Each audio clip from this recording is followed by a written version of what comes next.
آپ علیہ السلام نے فرمایا میں تم میں دو بھاری بھرکم اور بڑی عظیم شان چیزیں چھوڑ کے جا رہا ہوں، ان کو مضبوطی سے پکڑو گے کبھی گمراہ نہ ہوگے۔ پھر آپ نے فرمایا وَلَن يَفْتَرِقَا حَتَّى يَرِدَ عَلَى الْحَوْضِ، یہ دونوں چیزیں ایک دوسرے سے جدا نہ ہوں گی یہاں تک کہ دونوں حوض کوثر پہ حاضر ہو جائیں۔ ان میں سے ایک اللہ کی کتاب جس میں ہدایت ہے اور نور ہے، اور دوسری چیز میرے اہل بیت۔ دوسری چیز جس سے تم نے چمٹنا ہے، جس سے تم نے چمٹنا ہے اور جس کو تم نے مضبوطی سے پکڑنا ہے، جن کی تم نے اقتداء کرنی ہے، جن کی تم نے غلامی کرنی ہے، جن کی تم نے اتباع کرنی ہے، وہ میرے اہل بیت ہیں۔ پھر آپ نے فرمایا 2 دفعہ اذکرکم اللہ فی اہل بیتی، میں تمہیں اللہ سے ڈراتا ہوں اپنے اہل بیت کے بارے میں، میں تمہیں اللہ سے ڈراتا ہوں اہل بیت کے بارے میں۔ ہمارے نبی کو ایسے لگ رہا ہے کہ جیسے پہلے سے یہ خدشہ ہو گیا تھا کہ میرے بعد میرے اہل بیت کے ساتھ میری امت زیادتیاں کرے گی، چنانچہ آپ جاتے جاتے یوم عرفہ میں بھی اور غدیر خم کے موقع پر بھی آپ یہ بات 2 دفعہ دہرا رہے ہیں، میرے اہل بیت کے بارے میں تمہیں اللہ سے ڈراتا ہوں، میرے اہل بیت کے بارے میں تمہیں اللہ سے ڈراتا ہوں۔ اہل بیت کو مضبوطی سے پکڑنا ہے، کتاب اللہ کو مضبوطی سے پکڑنا ہے۔ اہل بیت کو مضبوطی سے پکڑنے کا کیا مطلب؟ اہل بیت کو مضبوطی سے پکڑنے کا کیا مطلب؟ اہل بیت کو مضبوطی سے پکڑنے کا مطلب بھی وہی ہے جو کتاب اللہ کو مضبوطی سے پکڑنے کا مطلب ہے کہ اہل بیت کی اقتداء کرنی ہے، اہل بیت کی اتباع کرنی ہے، اہل بیت کی طرح حق کے راستے پر ثابت قدم رہنا ہے، کسی بڑے سے بڑے لالچ میں آ کے، کسی بڑے سے بڑے خطرے سے ڈر کر حق راستے کو نہیں چھوڑنا۔ یہ مطلب ہے اہل بیت کو مضبوطی سے پکڑنے کا۔ اگر ہم اہل بیت کی زندگیوں میں غور کرتے ہیں، اہل بیت کی زندگیوں میں غور کرتے ہیں تو اہل بیت کی ٹوٹل زندگی دکھوں سے، تکلیفوں سے، پریشانیوں سے، آزمائشوں سے بھری پڑی ہے۔ اہل بیت سے مراد کون ہے؟ اہل بیت سے مراد کون ہے؟ اہل بیت سے مراد عموماً آپ کی ازواج مطہرات ہیں، آپ کی بیویاں ہیں، امہات المومنین ہیں، اور اہل بیت سے مراد خصوصاً حضرت علی، حضرت فاطمہ اور آپ کے صاحبزادگان اور آپ کی اولاد ہے۔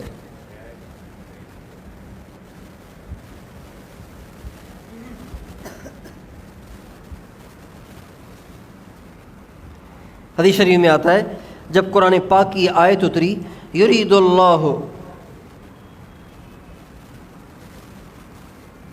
لیذہب عنکم الرجس اہل البیت ویطہرکم تطہیرا، اے اہل بیت اللہ پاک تمہیں گندگی سے پاک کرنا چاہتا ہے، تمہیں صاف ستھرا رکھنا چاہتا ہے۔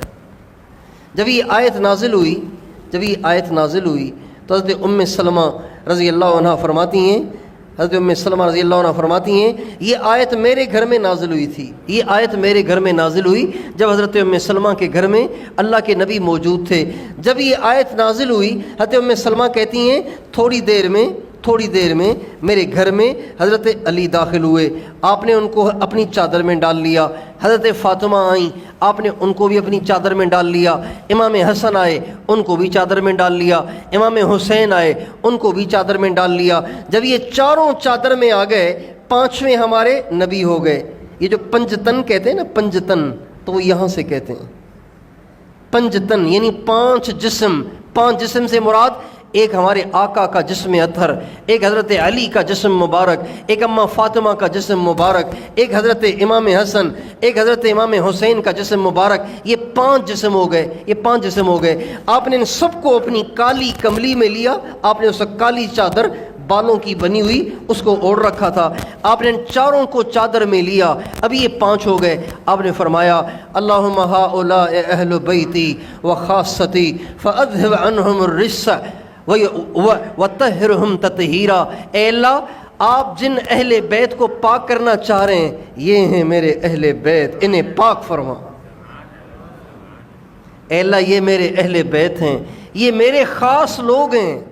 اللہم ہؤلاء اہل بیتی و خاصتی، اے اللہ یہ میرے اہل بیت ہیں، یہ میرے خاص لوگ ہیں، اے اللہ ان کو ہر گندگی سے پاک رکھ، کسی گندگی کو ان کے قریب نہ آنے دے۔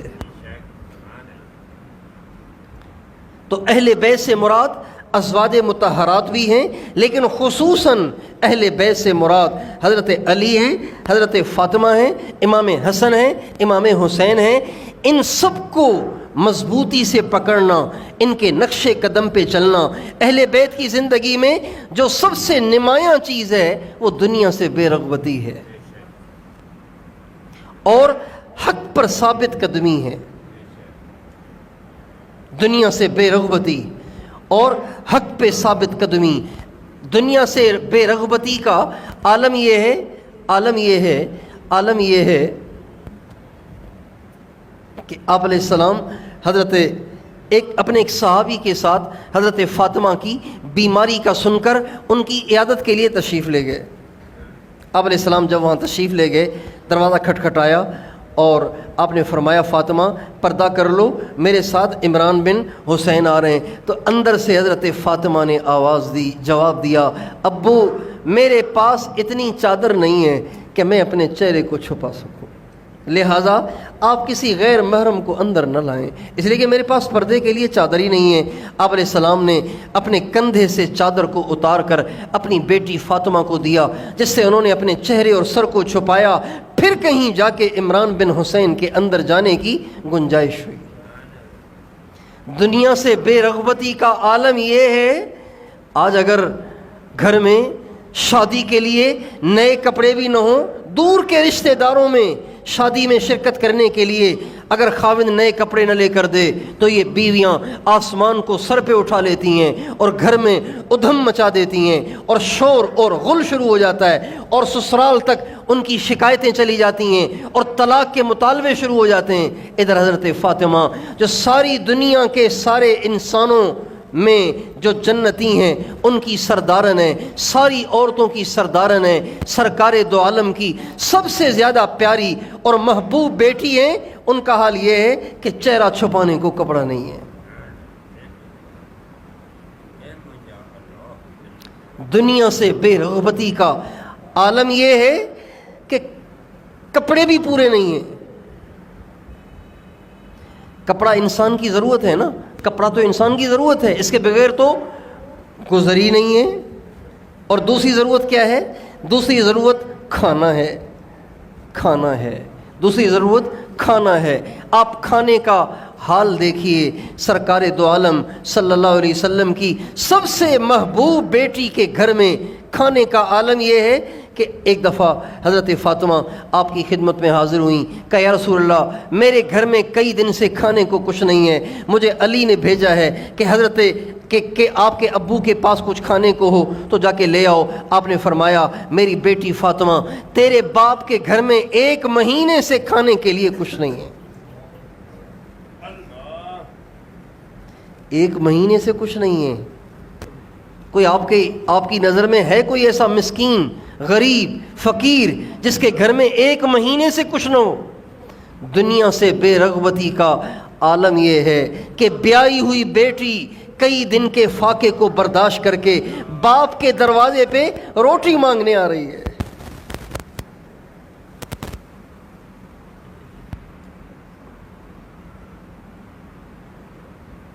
کیا بیتے گی اس باپ کے دل پر جس کی بیٹی کئی دن کے فاقے کی شکایت لے کے باپ کے دروازے کو کھٹکھٹائے اور کہے کہ ابو آپ کے پاس کچھ روٹی ہو تو دے دیں، بچے بڑے پریشان ہیں، کئی دن سے ہم سارے گھر نے کچھ نہیں کھایا۔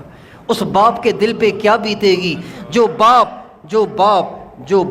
کوئی پتھر دل نہیں ہے، کوئی سنگ دل نہیں ہے، جو رحمت للعالمین ہے، جو اپنے دشمنوں کے لیے بھی روتا ہے، اپنے دشمنوں کے لیے بھی اندر میں ایک احساس رکھتا ہے، ایک نرمی اور مہربانی رکھتا ہے۔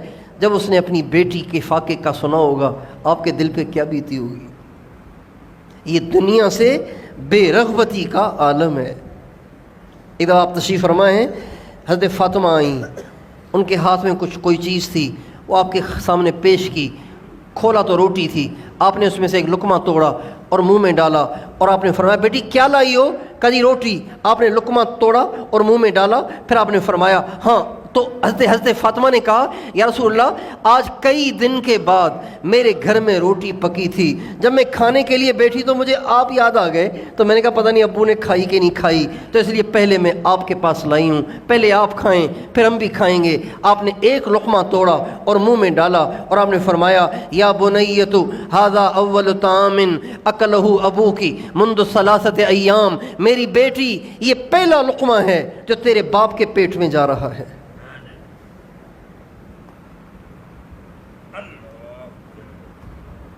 گمراہی سے بچنا ہے تو اہل بیت کی اتباع کرو, اہل بیت کا دامن مضبوطی سے پکڑو, اہل بیت کی غلامی میں آؤ. غلامی میں آنے کا مطلب ان کے گیت گانا نہیں ہے, صرف ان کے گیت گانا نہیں ہے. غلامی میں آنے کا مطلب یہ ہے کہ وہ کیا زندگی گزار کر گئے, وہ کیا آپ کو دکھا کر گئے, وہ کون سا کردار پیش کر کے گئے, وہ کون سا طرز و طریقہ پیش کر کے گئے.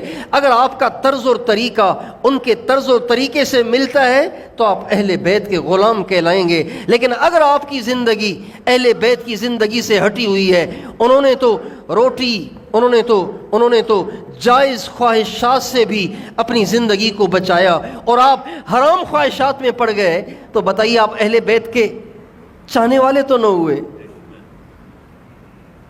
آپ اہل بیت کے دامن سے وابستہ تو نہ ہوئے.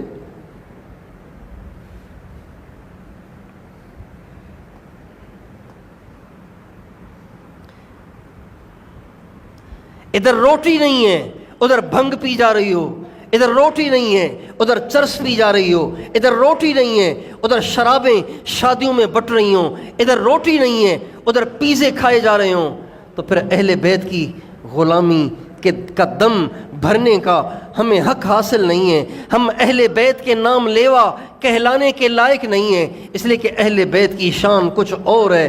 اہل بیت تو دنیا سے بے رغبت تھے, ان کے دل میں دنیا نہیں تھی. آپ علیہ السلام حضرت فاطمہ کے پاس عیادت کے لیے تشریف لائے تو چادر نہیں. اچھا جب اندر گئے تو دیکھا کہ چہرہ اتنا کمزور کہ سرکار دو عالم جن کا صبر پہاڑوں سے زیادہ مضبوط, اپنی بیٹی کا یہ حال دیکھ کے آپ برداشت نہ کر پائے. آپ کے صبر کا بند ٹوٹ گیا اور آپ کی آنکھوں سے آنسو بہنا شروع ہو گئے. بیٹی کو سینے سے لگایا, جب سینے سے لگایا تو آپ تو رو رہے تھے, آپ کی بیٹی بھی رو پڑی.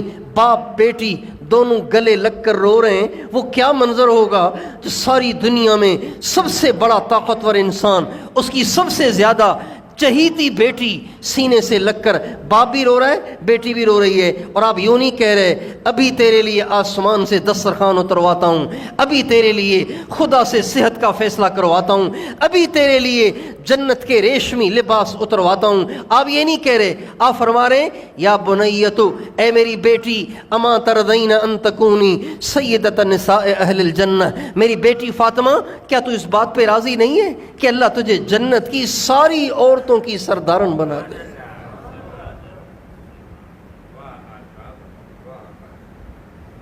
اہل بیت کو کیا تعلیم دی جا رہی ہے؟ اہل بیت کو یہ نہیں سکھایا جا رہا کہ یہیں کے لباس اور یہیں کے گھر اور یہیں کی روٹی اور یہیں کے مزے اور یہیں کی عیاشی اور یہیں کی لذتیں اور یہیں کی خواہشات, یہ نہیں سکھایا جا رہا, بلکہ اہل بیت کو سکھایا جا رہا ہے, اہل بیت کو سکھایا جا رہا ہے یہاں کچھ نہیں ہے, برداشت کر لو, آگے مزے کریں گے.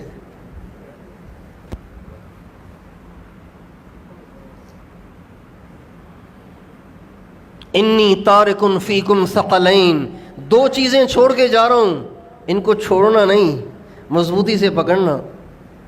ایک اللہ کی کتاب ہے اور ایک میرے اہل بیت ہیں, ان کو مضبوطی سے پکڑنا, یعنی ان کے نقش قدم پہ چلنا. انہوں نے دنیا سے دل نہ لگایا, تم بھی نہ لگانا. انہوں نے ہمیشہ آخرت کو ترجیح دی, تم بھی ہمیشہ آخرت کو ترجیح دینا. انہوں نے کبھی اللہ کی نافرمانی کی طرف قدم نہ بڑھایا, تم بھی کبھی اللہ کی نافرمانی کی طرف قدم نہ بڑھانا.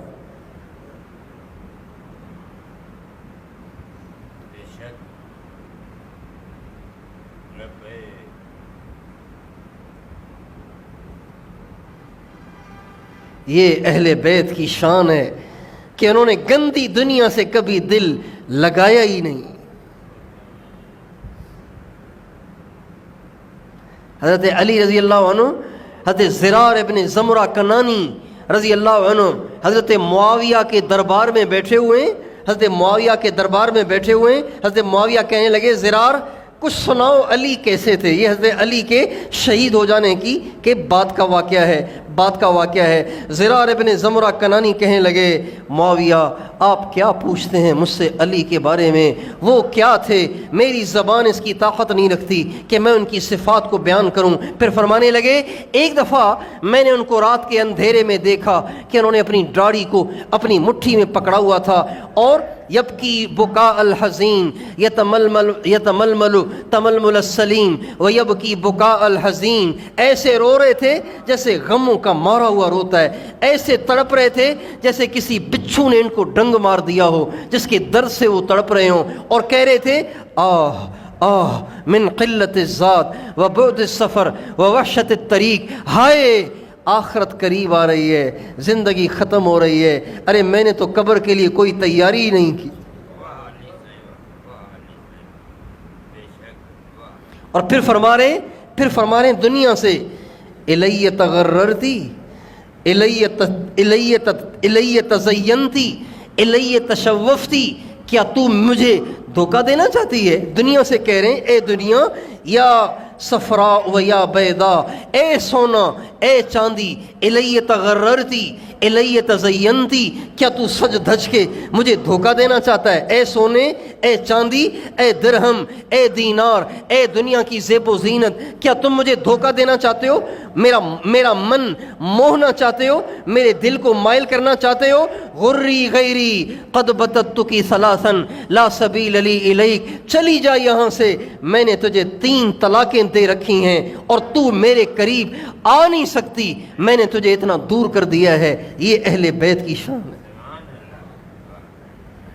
غری غیری، کسی اور کو جا کے پٹیاں پڑھا، کسی اور کو جا کے دھوکہ دے، کسی اور کو جا کے اپنی طرف مائل کرنے کی کوشش کر. علی تیرے چکروں میں آنے والا نہیں ہے، علی تیرے دھوکے میں آنے والا نہیں ہے. علی نے دنیا کو 3 طلاقیں دے رکھی ہیں. جب 3 طلاقیں ہو جائیں نا تو پھر بیوی کی طرف رجوع نہیں ہو سکتا.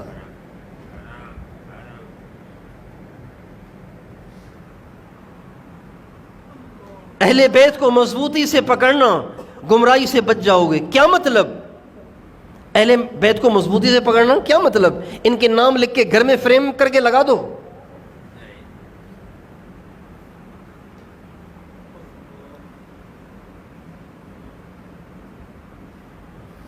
ان کے نقش قدم پہ چلنا. انہوں نے دنیا سے دل نہیں لگایا، تم بھی نہ لگانا. انہوں نے ہمیشہ آخرت کے لیے محنت کی، تم بھی آخرت کے لیے محنت کرنا. انہوں نے ہمیشہ اللہ کو راضی کیا، تم بھی اللہ کو راضی کرنا. انہوں نے کبھی اپنا قدم اللہ پاک کی نافرمانی کی طرف نہیں اٹھایا، تم بھی نہ اٹھانا. اور اہل بیت کی دوسری نمایاں صفت وہ حق راستے پہ جم جانا اور ڈٹ جانا ہے. یہ اہل بیت کی شان ہے.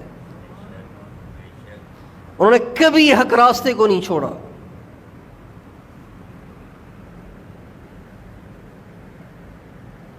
اہل بیت نے حق راستے کو کبھی نہیں چھوڑا. ڈٹے تو ایسے ڈٹے کہ نسل ہی کٹوا دی، حق راستے کو نہیں چھوڑا. اف، انسان تو نہیں کر سکتا یہ، فرشتہ شاید کر لے، چونکہ اس کے دل میں احساس نہیں ہوتا.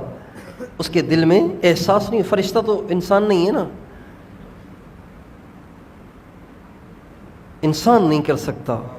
اپنی نسل کو کون باپ ہے جو اپنے بچوں کی گردنیں کٹتے ہوئے آنکھوں سے دیکھ پائے؟ کون باپ ہے، کون باپ ہے، کون باپ ہے جو اپنے سارے خاندان ہی کو آنکھوں سے کٹتا ہوا دیکھ پائے؟ جب نوجوان اولاد مرتی ہے تو باپ تو پاگل ہو جاتا ہے. ایک بچے کے صحیح سالم اپنی موت مر جانے پر جوان باپ جوانی میں بوڑھے ہو جاتے ہیں. مرنے سے پہلے مرنے سے پہلے جیتے جی ہی مر جاتے ہیں، جیتے جی ہی مر جاتے ہیں۔ اپنی ساری نسل کو کٹتے دیکھ کر حق راستے سے نہ ڈگمگانا، حق راستے سے نہ ہٹنا، بے شک یہ اہل بیت کی شان ہے۔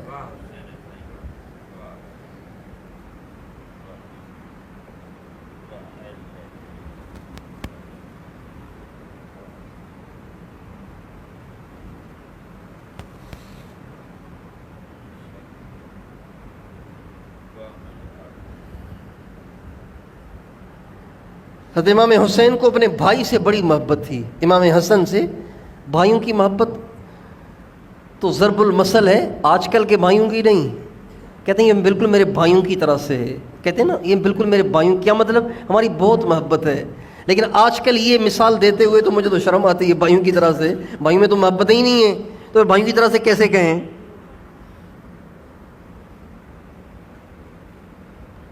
بھائی بھائی کی شکل دیکھنا ہی پسند نہیں کر رہے۔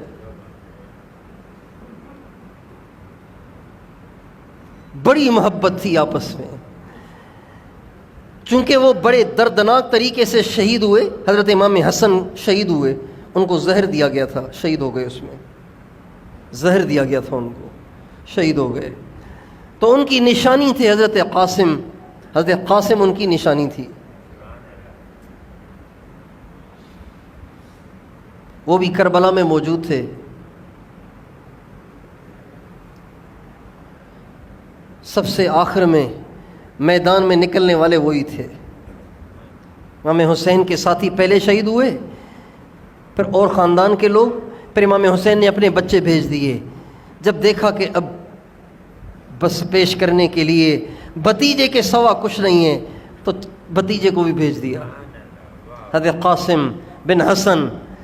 اور پورے میدان کربلا میں سب سے زیادہ خوبصورت ترین نوجوان حضرت قاسم تھے۔ جب یہ میدان میں آئے تو راوی کہتا ہے ایسے جیسے چاند آسمان سے زمین پہ آ گیا ہو۔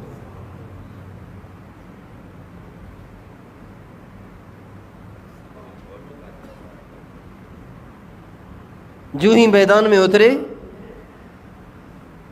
تو چونکہ نسل تو بہت اونچی تھی نا، تو کسی کا دل نہیں کر رہا تھا کہ حملہ کرے، تو جدھر کو دوڑتے تھے لوگ بھاگنا شروع ہو جاتے تھے۔ آخر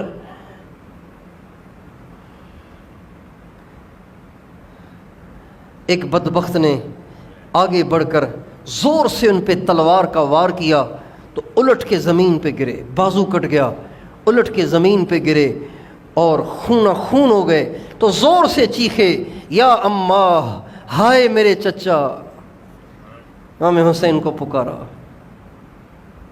امام حسین بھاگے بھاگے آئے اور فرمانے لگے ہائے میرے بھتیجے، آج تیرا چچا بڑا عاجز ہے، آج تیرا چچا بڑا مجبور اور بے بس ہے۔ قل ناصرہ و کثر واترہ، آج تیرے چچا کے دشمن بہت زیادہ ہو گئے ہیں، دوست بہت تھوڑے رہ گئے ہیں، اس لیے آج تیرا چچا تجھے کام نہیں آ سکتا۔ یہ کہہ کر اپنے بھتیجے کی لاش کے اوپر گر گئے۔ لیکن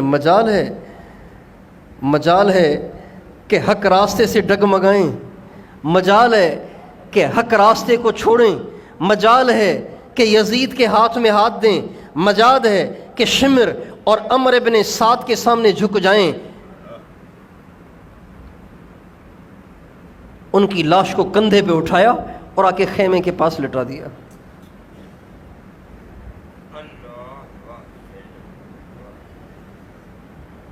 دو چیزیں چھوڑ کے جا رہا ہوں، ایک کتاب اللہ، ایک اہل بیت، ان کو چھوڑنا نہیں، ان کو مضبوطی سے پکڑنا۔ لن تضلوا ما ان تمسکتم بہما، جب تک ان کو مضبوطی سے پکڑے رہو گے گمراہ نہیں ہوگے۔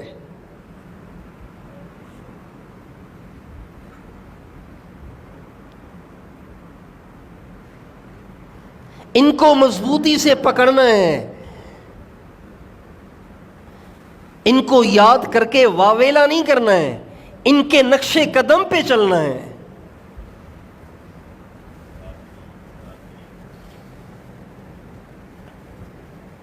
ان کے نقش قدم پہ چلنا ہے۔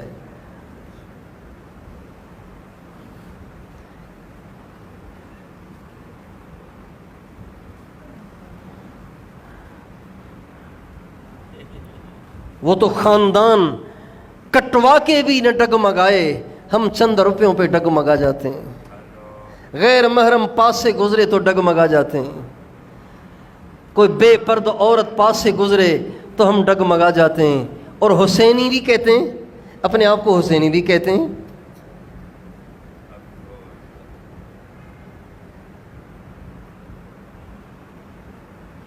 یہ اہل بیت کی دو نمایاں صفات ہیں کہ ان میں دنیا کی محبت ذرہ برابر نہیں تھی، وہ آخرت کے عاشق تھے، آخرت کو چاہتے تھے، آخرت کے لیے جد و جہد کرتے تھے، آخرت میں سربلند ہونا چاہتے تھے۔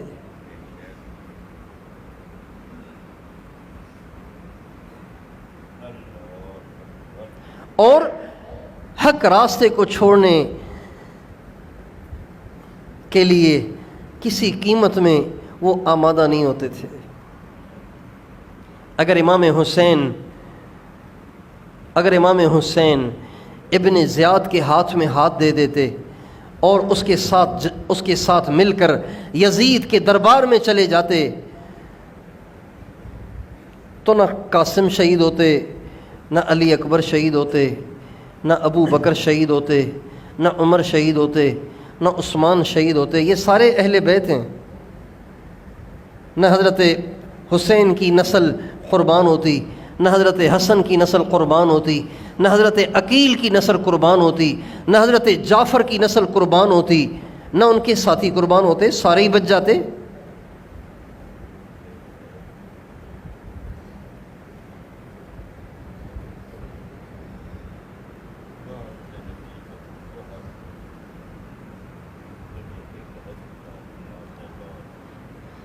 کب سے ہمارے علماء کہہ رہے ہیں کہ بھئی یہ سود اللہ سے جنگ ہے، یہ سود اللہ سے جنگ ہے، لیکن سیونگ اکاؤنٹ نہیں چھوڑ رہے، سیونگ اکاؤنٹ نہیں چھوڑ رہے۔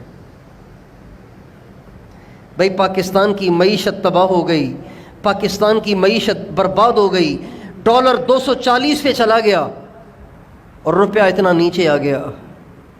بنگلہ دیش اتنا کمزور سا ملک،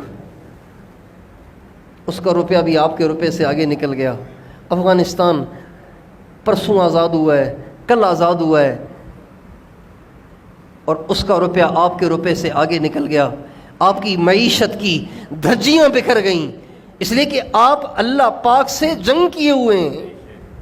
تو آپ اس سے توبہ کر لیں، اللہ سے جنگ چھوڑ دیں، اللہ سے صلح کر لیں۔ اللہ سے جنگ نہیں کی جاتی، صلح کی جاتی۔ اپنے سے طاقتور سے لڑا نہیں جاتا، اپنے سے طاقتور سے کے سامنے تواضع اختیار کی جاتی ہے۔ سندھی میں کہتے ہیں نوڑت۔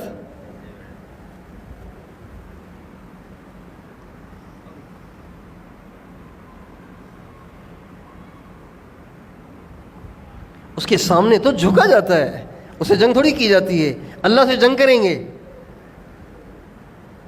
لیکن ہم سیونگ اکاؤنٹ چھوڑنے کے لیے تیار نہیں ہیں۔ ہم اپنے پیسے حبیب بینک سے، یونائٹڈ بینک سے اور UBL بینک سے نکالنے کے لیے تیار نہیں ہیں۔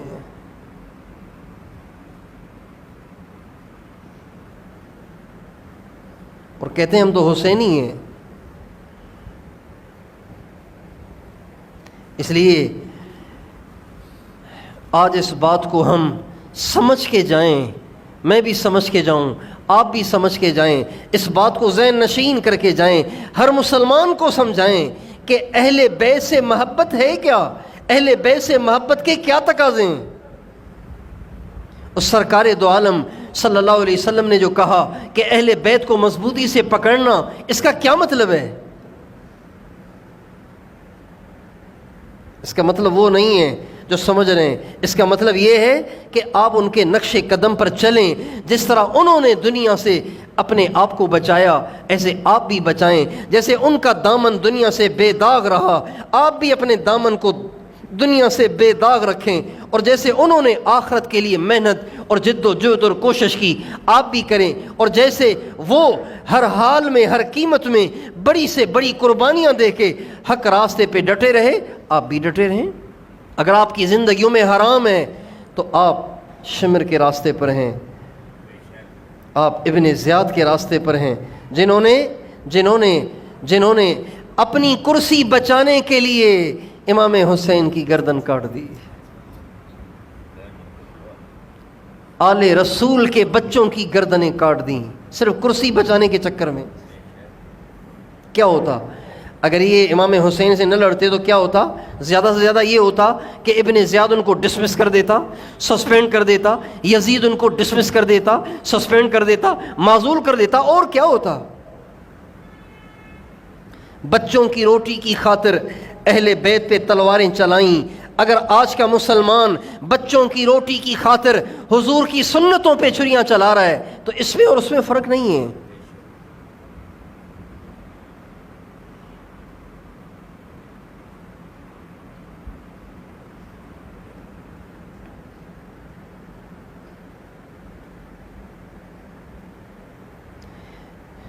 انہوں نے رسول اللہ کی اولاد پہ تلوار چلائی، انہوں نے رسول اللہ کے دین پہ تلوار چلائی۔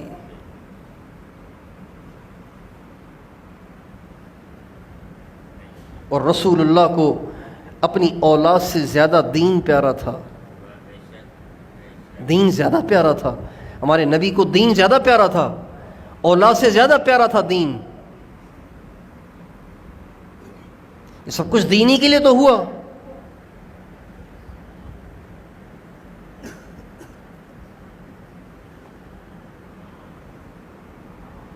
تو میں بھی آپ بھی اس کی نیت کریں، کتاب اللہ اور اہل بیت عطرت رسول کو مضبوطی سے پکڑنا ہے۔ پکڑیں گے انشاءاللہ، پکڑیں گے انشاءاللہ، ان کے نقش قدم پہ چلنے کی کوشش کریں گے انشاءاللہ۔ دنیا سے دل تو نہیں لگائیں گے؟ دنیا سے دل نہ لگاؤ یار، گزارا کرو، اپنی بیویاں، اپنے بچوں، اپنے مردوں، اپنے عورتوں، سب کو سمجھاؤ، گزارا کرو۔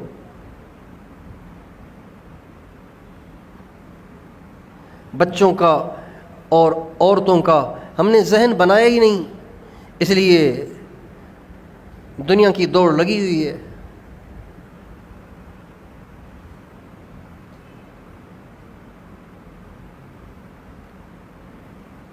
اپنی بچیوں کو بتائیں کہ حضور کی بیٹی پہ فاقہ آتا تھا، بیٹی تجھ پہ فاقہ تو نہیں ہے نا؟ شادی کے لیے نئے جوڑے نہیں ہیں تو کیا ہوا؟ فاقہ تو نہیں ہے نا؟ تو حضرت فاطمہ سے زیادہ قیمتی تو نہیں ہے۔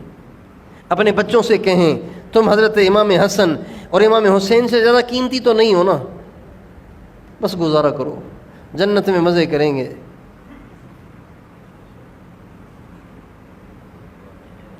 اور اپنے گھروں میں یہ ماحول بنائیں، اس کے لیے فضائل اعمال کی کتاب خریدیں، روزانہ اس کی گھر میں تعلیم کریں، اس سے گھر کا ذہن بنے گا، اور گھر کے لوگ دین پر چلنے میں آپ کے معاون بنیں گے۔ ورنہ آپ بیان سن کے کہیں گے دین پہ چلنا ہے، بیویاں گھسیٹ کے آپ کو بے دینی میں لے جائیں گی، بچے آپ کو گھسیٹ کے بے دینی میں لے جائیں گے۔ اس لیے اپنے گھروں میں ذہن بنائیں اور ان کو دین پہ لانے کی کوشش کریں۔ اس کا آسان طریقہ یہ ہے، فضائل اعمال کی تعلیم شروع کر لیں۔ کون کون کوشش کریں گے انشاءاللہ؟ سرکار دو عالم صلی اللہ علیہ وسلم کا ارشاد ہے کہ رمضان المبارک کے مہینے کے بعد سب سے زیادہ اللہ تعالیٰ کو جس مہینے میں روزے رکھنا پسند ہے وہ محرم ہے۔ محرم کا مہینہ، محرم کسے کہتے ہیں؟ محرم کہتے ہیں وہ مہینہ جو قابل احترام ہے۔ محرم قابل احترام مہینہ ہے، اس میں سب سے زیادہ روزے رکھنے چاہیے۔ کم از کم عاشورے کا روزہ، اس کے ساتھ ایک اور روزہ تو ملانا ہی چاہیے۔ 10 محرم کے ساتھ 9 کا ملا لیں یا 11 محرم کا ملا لیں، یہ 2 تو ضرور ہی رکھیں۔ اس کے علاوہ بھی کوشش کریں اس مہینے میں زیادہ سے زیادہ روزے رکھیں۔ کون کون روزے رکھیں گے اس مہینے میں؟ اپنے گھر والوں کو بھی بتائیں، اپنی عورتوں کو بھی بتائیں۔ محرم میں زیادہ سے زیادہ روزے رکھے جائیں، ورنہ کم از کم 9 محرم اور 10 محرم یا 10 محرم اور 11 محرم یہ روزے تو رکھے ہی جائیں۔ اور ہمارے بزرگوں کا معمول ہے، ہمارے بزرگوں کا معمول ہے، شاید کوئی اس سے اختلاف کرے، ہو سکتا ہے کسی کو اختلاف ہو سکتا ہے اس سے، لیکن ہمارے بزرگوں کا معمول رہا ہے، بزرگوں سے مراد حضرت قطب الاقطاب شیخ الحدیث مولانا محمد زکریا صاحب رحمۃ اللہ علیہ، ان حضرات کا معمول رہا ہے کہ وہ محرم کے ابتدائی ایام میں امام حسین اور ان کے ساتھیوں کے لیے بہت ایصال ثواب کرتے تھے۔ قرآن پڑھ کے ایصال ثواب کریں،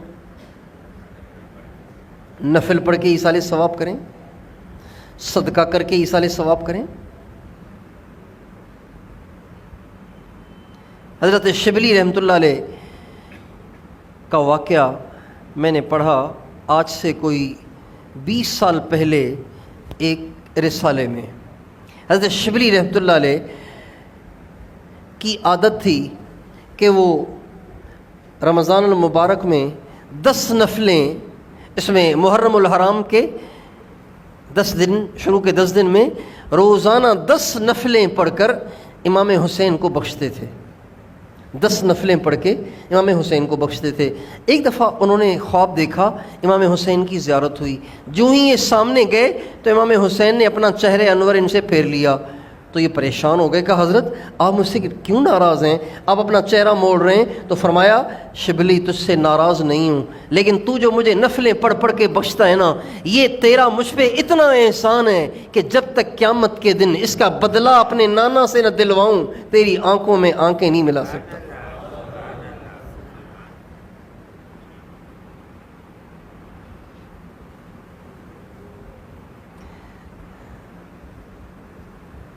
دس محرم الحرام مدینہ منورہ میں عصر کی نماز کے بعد کا ٹائم تھا۔ حضرت شیخ الحدیث مولانا زکریا صاحب رحمۃ اللہ علیہ کی مجلس ذکر تھی، اس میں لوگ آتے تھے عصر کے بعد، تو مجلس میں لوگ آئے تو جو حضرت کے قریبی لوگ تھے ان سے پوچھا بھائی آپ میں سے آج کس کس نے امام حسین اور ان کے ساتھیوں کو کتنا ایصال ثواب کیا ہے؟ تو لوگ خاموش، تو فرمانے لگے نقل کفر کفر نہ باشد، میں ان کے الفاظ نقل کر رہا ہوں، فرمانے لگے بڑے بے غیرت ہو سارے کے سارے۔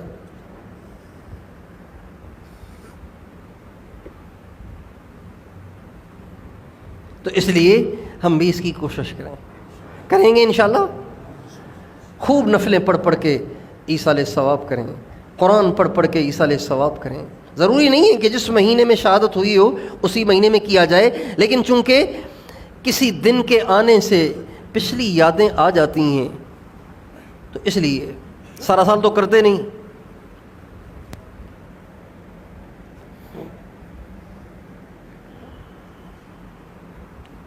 اللہ تعالیٰ مجھے اور آپ کو اہل بیت کی غلامی نصیب فرمائے۔